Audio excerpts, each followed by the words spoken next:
right, so we are rolling.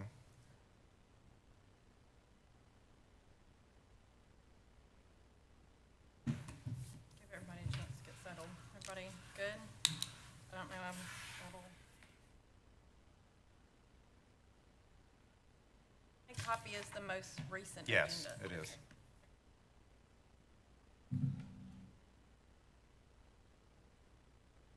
Right, it is, Was Jeremy aware of the situation? Okay, yeah. okay, All right. Okay, yes, go ahead. okay. So it is 5:49. I will call the meeting to order. If we could stand for a moment of silence in the pledge.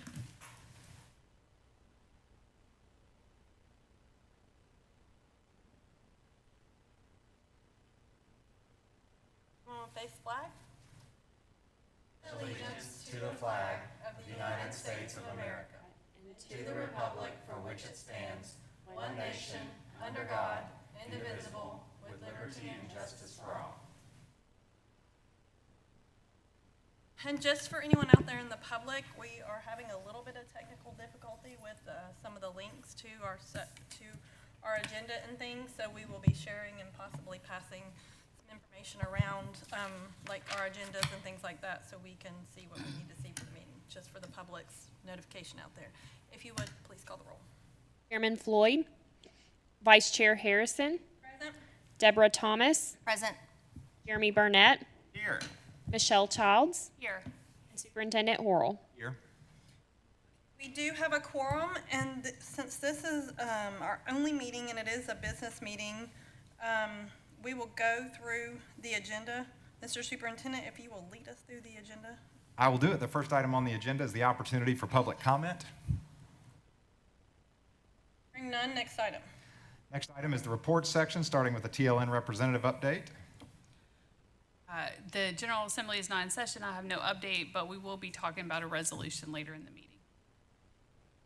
The next item is the superintendent's report. I'm going to give just a brief report on a few things. Wanted to update the enrollment for the school system. The most recent enrollment that we have, this was as of August 29th, 2022. We have a total enrollment in the system of 2,041. And that nearly coincides with our projection of 2,043. But there is some shift within the schools. Our K-4 enrollment right now is 968, and that was a projection of 991.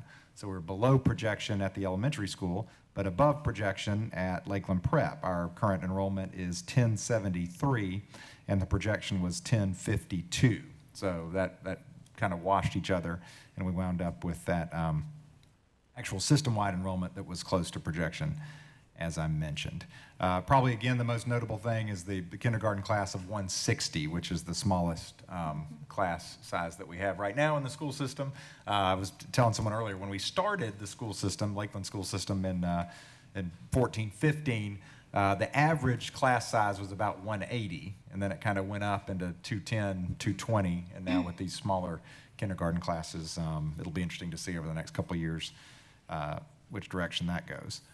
I did want to just give an update on Lakeland Prep, the construction. It's one of those things where we're open, we've got kids in the building. Obviously, there's a lot of things still that need to happen, and wanted to give just an update on that. We are still waiting on the rest of the curtains for the auditorium.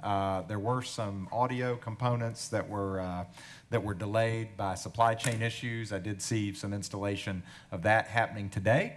If you've driven by the baseball, softball, and band practice field area, you can see that the turf is, or the sod rather, is down on the baseball and softball fields. They have installed the warning track on the softball field, and we're putting in the infield mix today. So that'll be happening on the baseball fields as well very soon. The band practice field was at least 2/3 sodded today, and I think they were continuing to do that, and the work continues on the baseball and softball field house, concession stands, and the multi-purpose field house.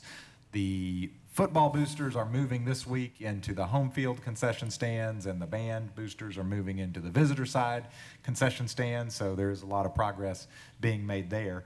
Probably the most notable thing that I think I know many of the board members have experienced, it is just unbelievable. We've got one high school grade level.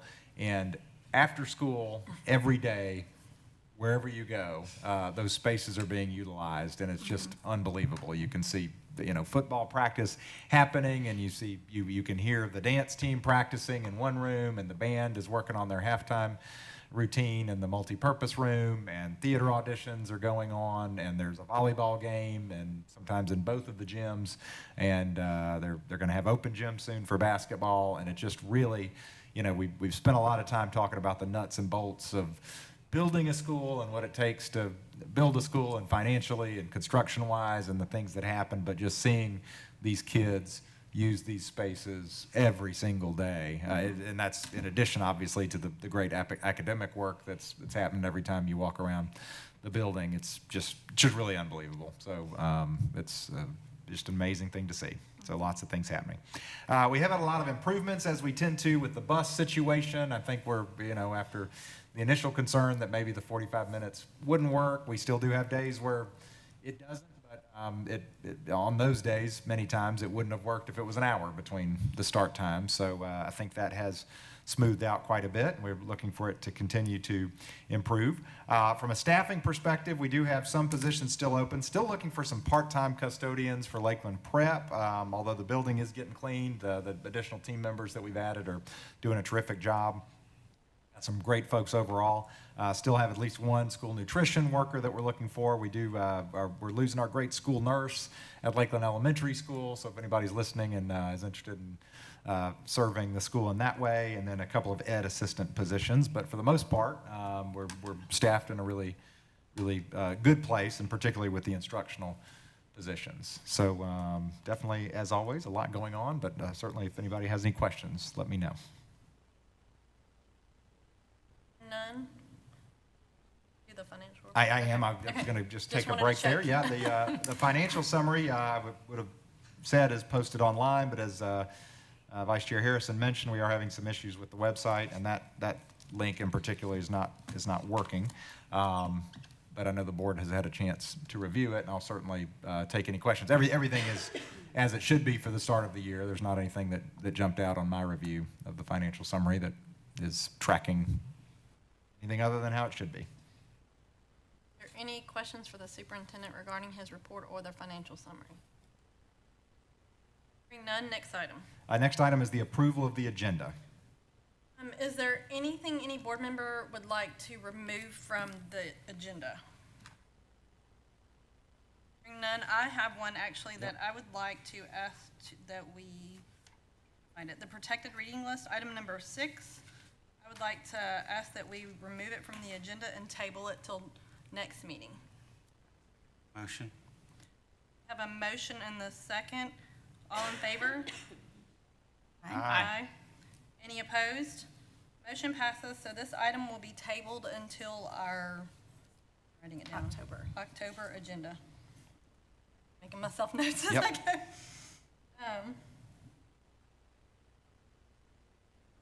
Are there any more items that anyone else would like to remove from the agenda? All right, hearing none, all in favor of approving the agenda as amended, say aye. Aye. Any opposed? Motion passes. Next item. Next item, there is no consent agenda on this meeting, so we'll move into the discussion items. The first item is the approval of the business meeting minutes from August 8th, 2022. Is there a motion to get this item on the floor? So moved. Is there a second? I'll second. We have a motion and a second. Any discussion on this item? Hearing none, all in favor say aye. Aye. Any opposed? Motion passes. Next item. Next item is discussion action on Resolution 2022-0901, resolution requesting the General Assembly to amend Tennessee Code annotated 49.6.3115 to allow school districts to make retention decisions for 3rd and 4th grade students. Sponsored by Ms. Childs. Is there a motion to get this item on the floor? So moved. Is there a second? I'll second. We have a motion and a second. Dr. Horrell and Ms. Childs, would y'all like to speak to this before? Actually, if you could, I'll let you start. Okay, as far as absolutely. Just Yeah, I had the pleasure of working with Ms. Childs on this resolution and got some great feedback from board members individually that I think tightened it up. The situation is, as we've discussed, but I don't think it can be discussed enough because it is, I believe, and I think the board believes, a problematic piece of legislation, is that the way that the third grade retention bill, as it's usually called, is constructed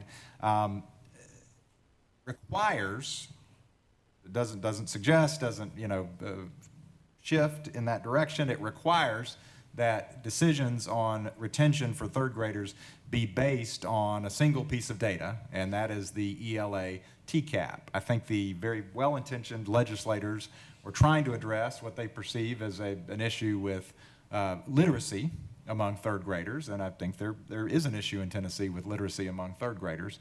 However, there's a widespread disagreement, I think, between school systems and the legislators, or certainly between me and the legislators that our board has expressed to our great legislators, that the Tcap ELA section does not actually measure literacy, that it measures the ELA standards, but I think what winds up being said is our third graders can't read, and that's not a test that says whether third graders can read. It's an extremely high stakes, one-day test that third graders take, and what the law says is that if they are below expectations or approaching expectations, then they would be required to ascend, depending on which category they fall in, they'd be required to attend summer learning camps and some combination of that and high dosage tutoring over the course of the next year.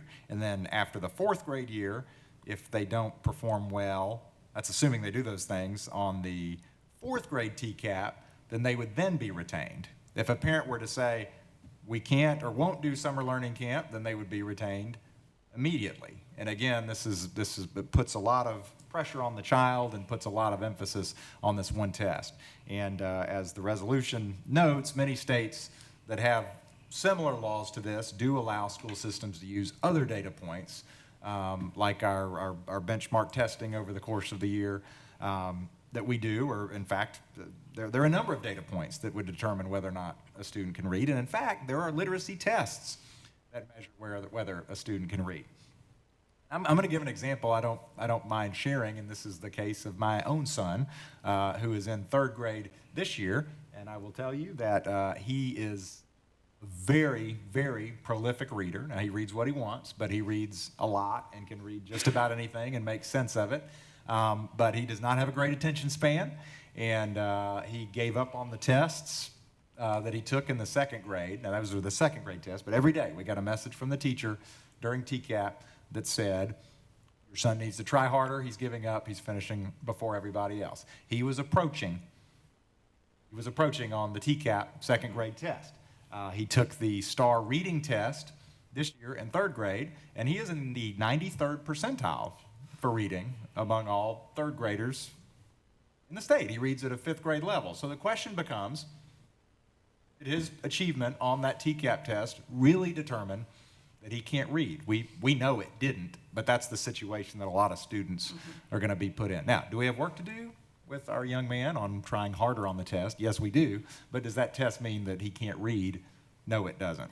So what we're urging, what this resolution does is urge the legislature to reconsider their position on this. We've already pushed for this once, and in fact, Representative Leatherwood was willing to carry a bill that would have gone a long way to fixing this, and it was not allowed to be heard. I don't think it made it to the floor, if I remember correctly, Ms. Childs.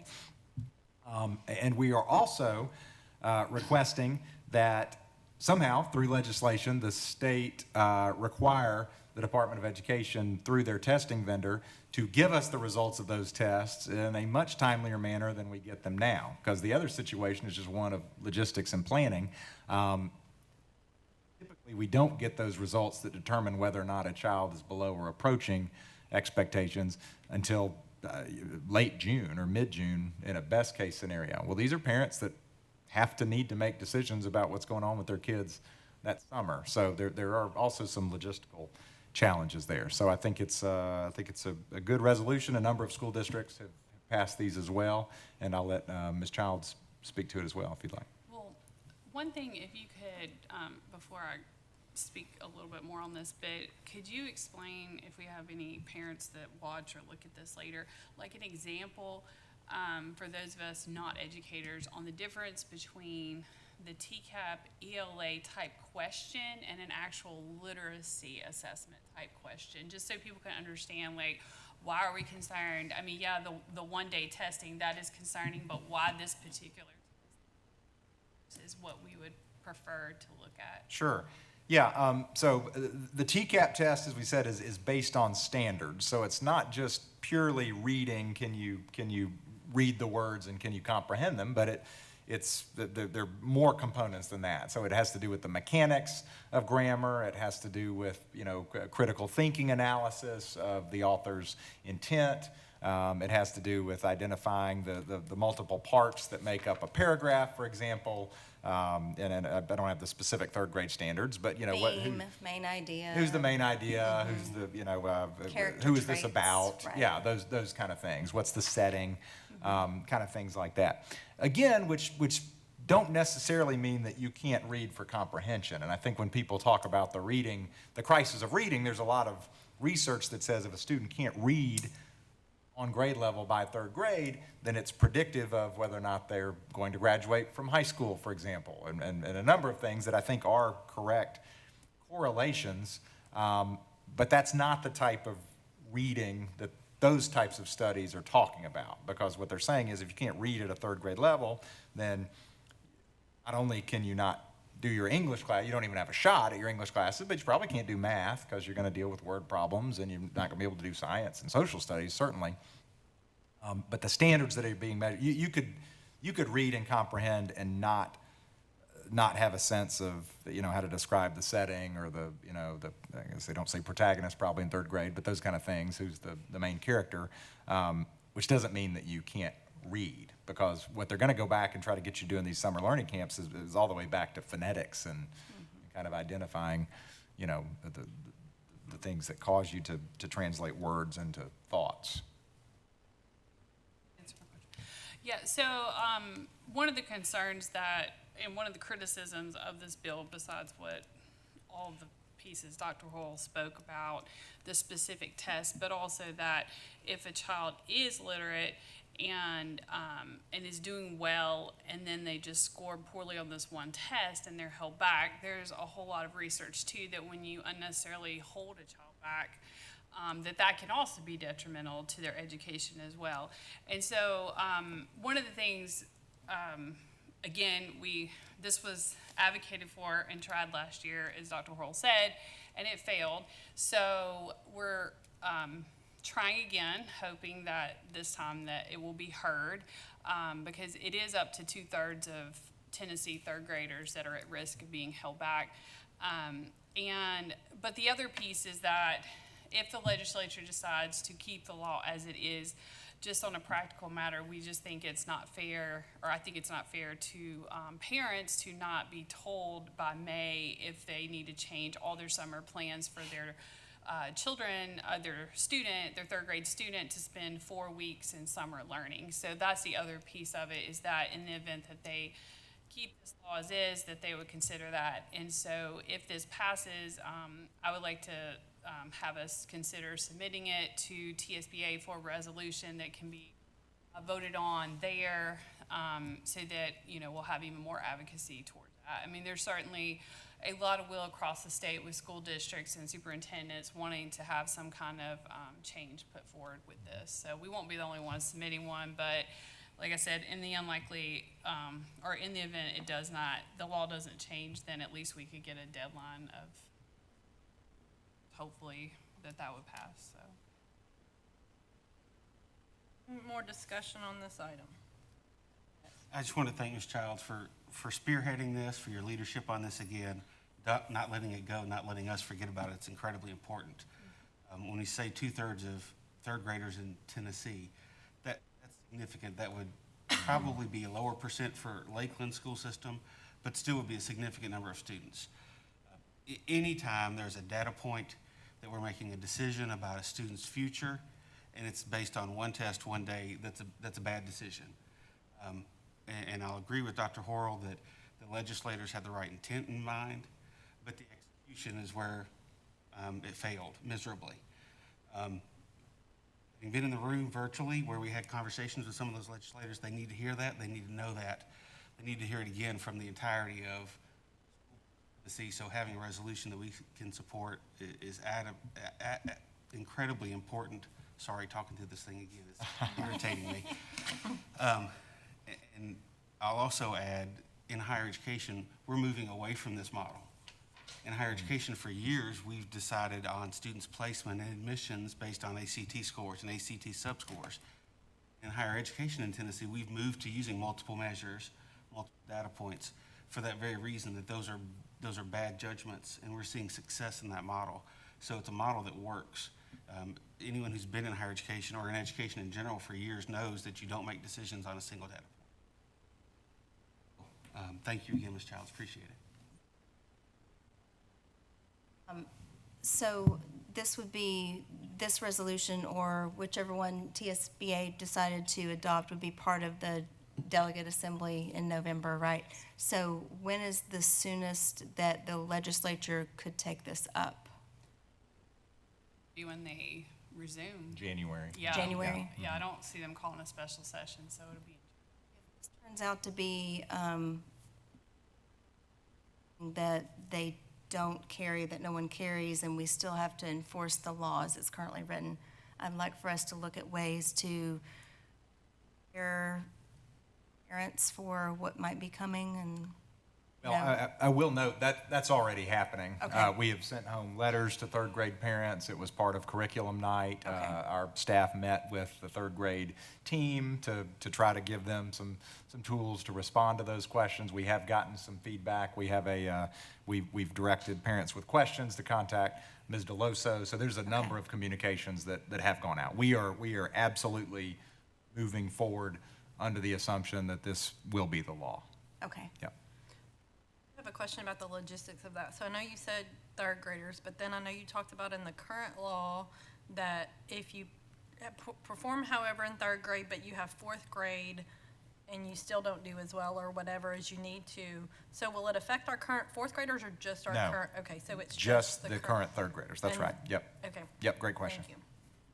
Michelle, you did a really good job on this, and it's really important, so I hope it's really taken up across the state. I think if we have this problem with it, I think everybody sitting on a school board right now is looking at their kids and looking at examples like your son, like my own son, that he would have been in this position too, but, you know, whether he can read or not is not the issue. I hope they're listening. I hope the ears in Nashville will listen to this. And I will note that regardless, if the board adopts this tonight, this will be shared with legislators immediately. Okay. And it'll also be submitted, but we can, this conversation is ongoing, so. Great. So I have one other question. So I know we've talked about this, you and I have, or you let us know. So what other municipalities are on board and have passed a similar resolution so far, just to talk about where we're at as the municipalities? Germantown did. Germantown I just went to did, their meeting. Collierville did. Yeah. I know Williamson County did, excuse me, because theirs was kind of used as a model for several of the others, including ours. I don't know the other ones, but it's just because I don't know. I know Collierville did, but, and Germantown. I would assume the superintendents are gonna try to work together maybe to talk, I know we've got the Oh, Delta yeah. district meeting and kind of talk about it, make sure we're all on the same page and. Yes, going I'll be forward at unified. I'll be at the TOS conference, Okay. the weekend, not this weekend, but next weekend. I'll leave for Gatlinburg, and all the superintendents will be there with the commissioner and the Department of Education. So this will most certainly be a topic of concern. More discussion on this item? Hearing none, all in favor say aye. Aye. Any opposed? Motion passes. Next item. Next item is discussion action on bonus for Superintendent W. Edward Horrell III, sponsored by Ms. Harrison. I'll make a motion to get this on the floor. Is there a second? Second. We have a motion and a second, and I will take discussion up on this item as well. So I had brought this up at our last meeting. With the opening of the high school, I know we have in previous, like when we opened the middle school, there was a performance bonus based on the fact that we were on time, within budget. I think this one is even bigger than just on time and within budget. We had so many challenges through the COVID pandemic. And we actually constructed a high school. It's like saying that out loud, and opened on time. The facilities are amazing. Our community is very proud of what has been constructed, the thought that went into it, the facilities, the things that the students were able to do with it. Now that we just have a glimpse, and only a few weeks into it opening. And like you said, the facilities are packed every day. There's something going on. So this has been a really amazing thing for our community in general, our school system. We are on our path. I guess we can say we're whole, but we're on our path to being whole. So I wanted to propose that we give Dr. Horrell a $10,000 bonus based on everything we have seen, all the wonderful things and performance related to opening Lakeland Prep. Yes, has it been almost a month now? Oh, Yeah, it has. It's been a month now. It's been a while, Wow. yeah. It goes by fast. It does. So that is what I am proposing, is a motion to provide a $10,000 bonus to Dr. Horrell, but based on the construction project, the successful construction project of Lakeland Prep, and all the things that we've talked about over the past 2 years. So, I guess I would need to make a motion for that, and I guess I need a second, actually, for the amount. Thinking about it, the logistics, I hadn't even thought about it. But, so I'll make a motion to actually approve a $10,000 bonus for Dr. Horrell. Second? I have a motion and a second. All in favor of approving, Could- well, I could we have guess some we'll talk discussion? about discussion first. It's really hard to think about the logistics of it while you're trying to do it too. Go ahead, Mr. Burnett. And I seconded it very happily so. Dr. Horrell, everything Laura said, I won't reiterate it, but add to it, you still ran one of the most successful school districts in the state of Tennessee during a pandemic and built a high school. And we sat in this room many times and you said, tonight I'm actually going to give an update on something other than pandemic. And it was about the school. And it did take a back seat to the news, to what we discussed a lot, but it didn't take a back seat on what you executed. So I just want to say thank you again for that. In my opinion, 10,000 is what you've done. And so it has my wholehearted support, and thank you. I still can't get supply chain things that I'm like trying to find at a store. I have to go somewhere else. Like, it is remarkable in the middle of the COVID-19 pandemic where there were significant supply chain issues, and as everyone said, in the midst of being the leader here locally with the health department and the pandemic and, leading the charge on having in-person learning, and just all the academics, like, it is absolutely remarkable. And the school is beautiful. I mean, it is so beautiful. The whole thing, the middle, the high school, the entire thing. I even had a Germantown school board member ask, like, wanting to see it, and well, y'all didn't get another gym, right? Because you already have one that's beautiful. And I'm like, actually, we have a high school gym as well. I mean, it's remarkable. So I just echo what's already been said. Give you the chance if you want to. I don't want to cut you off. Well, you said you can't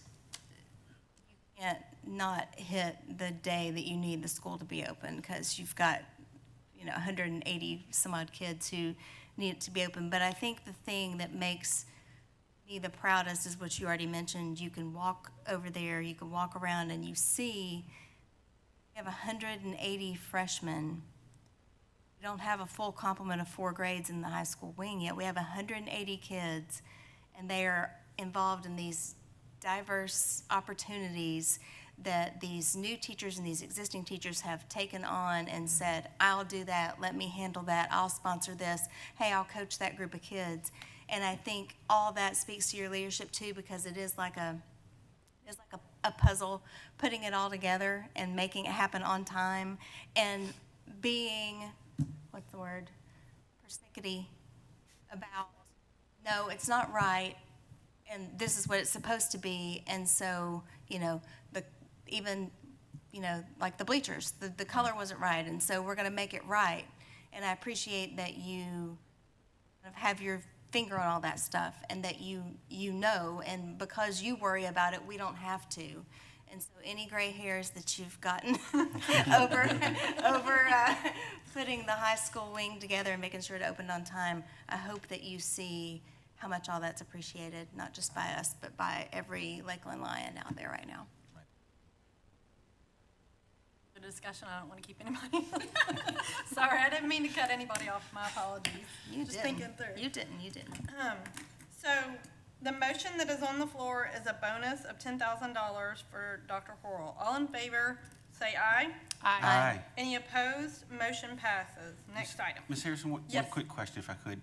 Do we also need to do a budget amendment to, Actually, it is further down the agenda, and I have already gotten with Ms.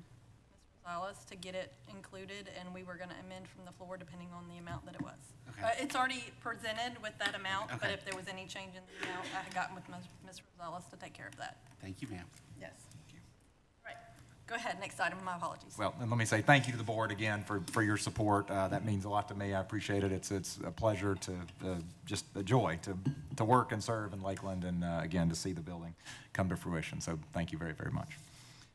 Next item is discussion action on update to policy 4.600 grading system. Is there a motion to get this item on the floor? So moved.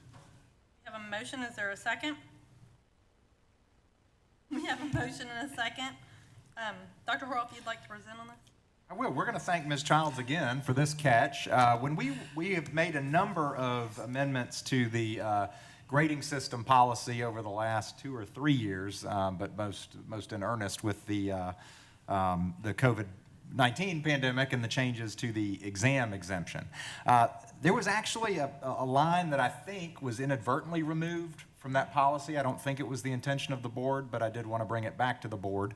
And we did, I think with intentionality, the board, removed the requirement or a maximum number of excused absences. And I believe the conversation, the intent of the board was, if you can make the grade and the absences are excused, you should be exempt from your exams. I don't believe the intent was to remove the requirement that you cannot have any unexcused absences. So this was a catch by Ms. Childs, so we were basically adding this language back. I didn't feel comfortable doing it administratively because the updated last several policies, well, it's just a couple, I think, did not have that language. So the recommendation is to amend the policy back to include the line that any unexcused absence in the course will disqualify the student from all exemptions. Is there any discussion on this item? Ms. Shaw? And I believe, as it says, it's just for second semester, because I think, I'm just clarifying, because I think before there was a desire to have the experience of taking exams during first semester, but a little confused, so I'm just clarifying that part to you. Well, the policy says that any student having a 90 or higher average for the 2 quarters during the first semester in a high school course will be exempted from the semester exam if the student desires. Okay. And then it also says that for the second semester as well. Discussion? And that's only the teacher-made exam, not any kind of EOC or, That's right. That's right. do we have it linked? Is it cross-referenced with the policy that defines what an excused absence is? An unexcused? I don't see that under the cross-references, actually. Any objection to adding that administratively? Do that. Hearing no objection, think it's a we'll good have idea. that added administratively. Is there any more discussion on this item? Hearing none, all in favor of passing and this is a revision, so just for It's amendment, clarity. one Then reading. we only require one reading. All in favor of passing the policy, say aye. Aye. Any opposed? Motion passes. Next item. Next item is discussion action on update to 22-23 school fees. Is there a motion to get this item on the floor? So moved. Is there a second? Have a motion and a second. Dr. Worrell, if you'd like to speak to this one? But I'm going to look, we mentioned that the website's not working. Finish 1 and 2 honors Yes, the change, thank you, is for Spanish 1 and 2 honors, as Ms. Thomas said, the National Spanish Exam fee, it's a $10 And then recommended fee. boys lacrosse. It's an increase. 300. There it is, 300 for boys lacrosse. Yeah, thank you, Ms. Thomas. Those are the only two. Be a Spanish 1 fee, so we're just adding Spanish 2. I do have one, or actually, I would like to make an amendment just from personal knowledge about the situation. Can we amend or can I make a motion to amend the language for the boys lacrosse to be up to $300? Not to exceed? Not to exceed, so I'd like to make that motion. Is there a second? Second? We have a motion and a second, and just to let y'all know the background on it, there's been discussion about some kids wanting to do developmental, like the 5th grade, but the league doesn't allow the 5th grade, so they wanted to be able to just charge those kids a lesser amount, so that, and it just came up, like, actually since the agenda, but anyways, Yeah. so some of the 5th graders wanted to just be able to practice with the team, so they just needed to be able to get them like practice gear, but not the full everything, so they didn't want to have to charge them the full amount. So anyway, so that's the reason for the request for the amendment. I definitely support that as well. That's great. So all in favor of the amendment to say for boys lacrosse not, or what did you say, not to exceed 300, say aye. Aye. Any opposed? Motion passes. All right, well, we're back on the main motion to amend, or to approve the 22-23 school fees. Any discussion? Hearing none, all in favor of approving the amended 22-23 school fees, say aye. Aye. Any opposed? Motion passes. Next item, which I believe is number 7. Correct. Okay. Next item is discussion action on appointment of disciplinary hearing authority. Is there a motion to get this item on the floor? So moved? Is there a second? You have a motion and a second, Dr. Horrell? Yes, this is just a regular update to the members of our disciplinary hearing authority. For those that aren't familiar, that's the committee, basically, that would meet if a parent has an appeal regarding a suspension of longer than 10 days. So we are recommending Kim Lewis, Kim Pickens, Tammy Wilson, and Dr. Dorian Brown for that committee. Any discussion on this item? Hearing none, all in favor say aye. Aye. Any opposed? Motion passes. Next item. Next item is discussion action on discussion action on update to the Tosha educational agreement. Is there a motion to get this item on the floor? So moved? Is there a second? We have a motion and a second. Dr. Horrell, will you speak to this? Yes, Tosha is the Tennessee version of OSHA, which is the Occupational Safety and Health Authority. This is just an agreement that basically says that our school system will operate under the requirements of Tosha. Discussion on this item? Hearing none, all in favor say aye. Aye. Any opposed? Motion passes. Next item. Next item is discussion action on update to 22-23 school nutrition agreements. Is there a motion to get this item on the floor? So moved? Is there a second? Second. We have a motion and a second. Dr. Horrell? These are the school nutrition agreements that have to do with the federal funds that we receive to run our nutrition program and our school breakfast and lunch program. Any discussion on this item? Hearing none, all in favor say aye. Aye. Any opposed? Motion passes. Next item. Next item is discussion action on Esser 3.0 Addenda. That includes the Esser 3.0 Public Plan for Remaining Funds and the Esser 3.0 Safe Return to In-Person Instruction and Continuity of Services Plan. Is there a motion to get this item on the floor? So moved? Is there a second? Second. We have a motion and a second. Dr. Horrell? Yes, first of all, I just want to note our great federal programs supervisor, Tammy Wilson, who has done just yeoman's work in terms of administering these federal funds. But she works very closely with Jesse Rosales, our finance director, and Amanda Kelly as well, our accounting clerk. They've really done a great job in terms of spending down these dollars and spending it in ways that I think have been meaningful to our school system. These are just, again, federally required updates, but you'll notice that the total remaining funds is only $159,321. and 94 cents. And it breaks it down in the budget summary where those will be spent. And there are very specific reasons that those have not been spent, and it has to do with tutoring and summer learning and some of the required set-aside funds. So definitely recommend approval of these addenda. Discussion on these items? Hearing none, all in favor say aye. Aye. Any opposed? Motion passes. Next item. Next item is discussion action on FY 22-23 budget amendments. Is there a motion to get this item on the floor? So moved. Is there a second? Second. Sorry. We have a motion and a second. Dr. Horrell? Yes, several things here. There's a number of things, and a lot of them have to do with federal programs. One of them is we typically do when we budget for teachers and staff, we typically budget in, I guess what you call from a finance perspective, a worst-case scenario of that all the teachers would be at the highest step of the salary schedule. Naturally, that's not what tends to happen. We get teachers of all points in the salary schedule. So we do make some adjustments where you actually, as you can see, reducing the amount of money that's in the teacher line items and the accompanying benefits and things. There are federal programs expenditures, as Mr. Burnett noticed. The bonus that you generously gave was also accounted for in these budget amendments based on conversations between Ms. Harrison and Ms. Rosales. And again, it's a number of things.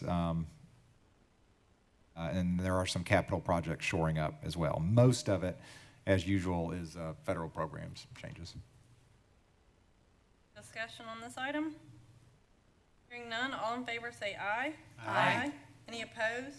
Motion passes. Next item. Next item is discussion action on preliminary legislative agenda. Motion to get this item on the floor? So moved. You have a second? Have a motion and a second. Dr. Worrell? This is an agenda item where we typically just, we put it on as kind of the tickle list, just to see if there's anything that we're thinking of as we begin to look towards our legislative agenda. This is just kind of a beginning of the conversation. We already know that there's at least one resolution that's important to the board, but it's a reminder to board members if there are other resolutions or things that we would like to emphasize with our legislators in January to start. You can let me know of those things, and I can pass that on and work directly with Ms. Childs to get those things added. Can we have the agenda from last year that we approved Yes. sent out so that we can refresh us on anything that may? Absolutely, we Okay, will get that to you. Great. There's no action needed on There's this no item action unless needed for somebody that one. needs, unless somebody has something they know already besides the previous resolution they'd like to add. All right, next item. Next item is discussion on TSBA Annual Convention Leadership Conference and Delegate Assembly. And I assume this is in our budget, so we don't actually have to take action on this, right? You don't. This is another one of those Okay. that's on our annual agenda, just to make sure. We do want to confirm how many hotel rooms we need, who's going to the leadership portion versus the convention portion.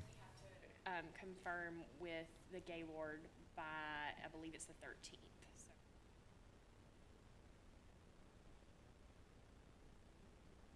Well, I know we've reserved rooms for everyone, so. Everybody let people know plans are regarding TSBA Convention Leadership Conference, Delegate Assembly, and attendance all or some of those days, and so that they can get. Already let me know, then your reservation, or your registrations have been confirmed for the various, aspects of the convention, but if you want to make any changes, you can let me know. We normally vote on delegate assembly, do we not? Is that at a later meeting that we vote on that? I don't remember the timeline on I can't get to the annual agenda. I don't recall either. We could do that in October, right? Because We should be I don't able know, to. we have, the do we have to conference submit is- names, or is that just? Well, she has to sign us up. Okay.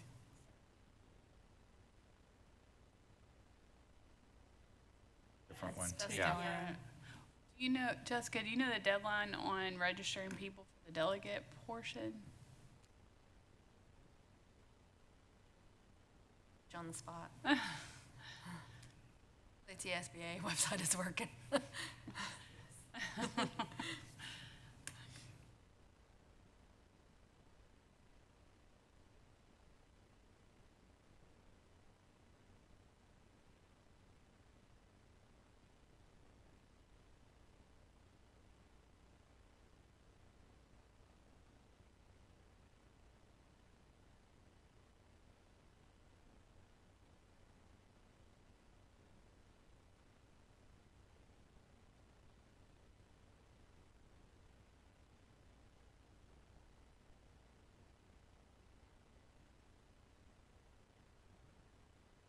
Guess maybe your, it starts on Thursday, so it could, I mean, maybe affect when you come in, so affect what nights you stay to, so if you're gonna do that.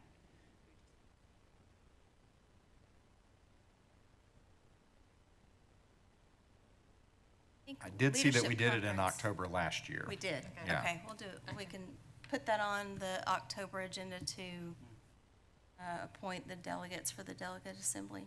Yeah, delegate assemblies on Saturday. Leadership conferences are, yeah. We have that item set for our October meeting to make sure we get our delegates elected in October.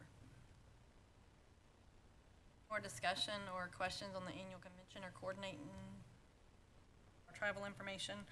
All right, next item. Next item is just the regular review of policy manual, section 1.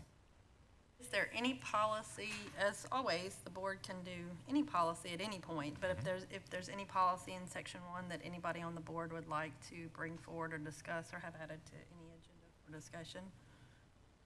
Hearing none. Next item. No further items.